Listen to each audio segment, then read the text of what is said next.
So I don't think it takes being a politician to be qualified to be in this position. And probably one of the problems with current politics, not just locally, but all over the world, and definitely the United States, is that politics is not made up of your neighbor and people down the street and people in the community, which I think was maybe the original envisioning for this country, that we have people who actually represent us from our neighborhoods and things like that. And maybe at one point somebody was from the neighborhood, but after a while they get involved in politics, they spend a few decades in there, and it changes them. And they're not that same person you might remember from the neighborhood. So we have to look past these people who present themselves as your buddy, your friend, or even just the idea that we should just do better. Don't we want to do better than just a little better? I feel like we need to do a complete revamping of this city, and I'm the only one that's actually talking about issues that, from what I see, matter to Houstonians, in addition to talking about the flooding, in addition to talking about the transportation and the more kind of boilerplate, typical local issues, but we're taking them on in creative ways that don't involve taxing you more, creating new bureaucracies and creating new departments. Because I don't think like a politician. I think like an individual, a problem solver who goes into the community and has worked with dozens of communities of all colors, all backgrounds, all sexual orientations, all religions on a variety of issues, and figured out how we come together to find solutions. And that's something that politicians lack, because they're thinking about how do we spend other people's money and do it in a way that's not going to harm me or cause me too much trouble. So I'm the kind of person that wants to actually get my hands and my feet dirty and come out there and work with you and collaborate together, because even electing a new mayor isn't going to fix all the problems. That's the lie that we've been sold for so long, that voting for a new president, voting for a new mayor is just going to fix everything. And once the election's over, we can all go back to sleep and just wait another 3 or 4 years. That's a lie. It's not true. We need active engagement from community members to collaborate with the mayor and a council, and you need people who are willing to do that, who actually want to hear you. And thus far, your voices have been ignored. Thank you. Thank you very much. What do you think are the major issues and problems currently facing this city? Thank you.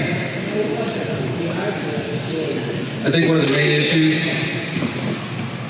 I say first to give Demetria one more round of applause, because she is saying some real stuff. Even if you don't like the way she's saying it, she might be saying it loud, but she's saying some things that I think resonate with people in this room, whether you like it or not. So main issues that I think are affecting the city, right off the bat, before we even get into the specifics, one of the problems is that the mayor has too much power. And not just this mayor, but Anise Parker, whoever else is next, has too much power. This has been going on for quite some time. I've talked with Mr. Kubash, Councilmember Christie, and others over the years about how much power the mayoral position has.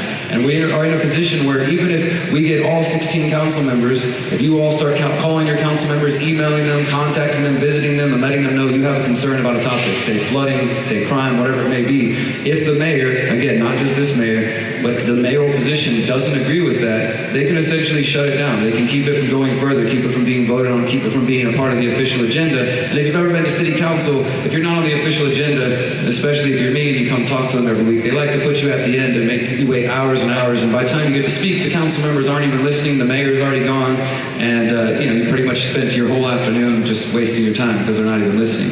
So this is a big problem, no matter what other issues we go to, crime, flooding, again, the drug war, mass incarceration, all of these systems, anything that we could put forward, if the mayor, whoever he or she may be, does not agree with that issue, they can shut it down.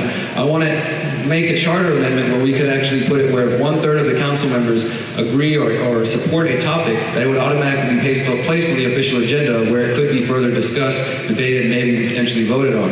And also to reduce the power of the mayor. I'm the only one that's running for mayor that's going to tell you that I want to take away some of the power of the position that I'm running for. Because you need somebody like that, somebody who's not coming in there to grab that ring of power so they can get all their buddies and all their friends and people in positions of power. You need somebody who doesn't want the power but is willing to use it for good. Thank you. Thank you very much. Thank you. Next.